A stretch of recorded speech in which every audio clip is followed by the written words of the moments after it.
మనం ఆశ పెట్టుకుంది మనుషుల మీద కాదు. ఏ నాటికైనా ఏ మనుషుడైనా వచ్చి నన్ను ఆదుకుంటాడన్నది కాదు మన ఆశ. మన సృష్టికర్త మీద మన ఆశ,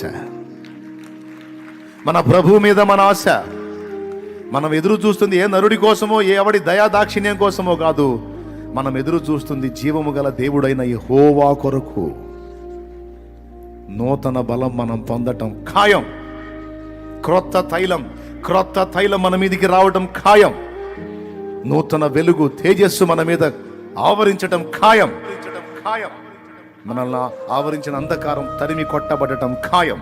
నిరాశ అనేది ఒక అంధకారం. ఆ ఒక్కదాన్ని మీ ముందు ఉంచాను నేను. దానిలో నుంచి నువ్వు బయటికి రావు. కూలబడ్డావు, కృంగిపోయావు, దిగజారిపోయావు, ఊబిలో దిగినట్టు దిగిపోయావు. లే, నేను ఉన్నవాడను అంటున్నాడు ఈవేళ దేవుడు.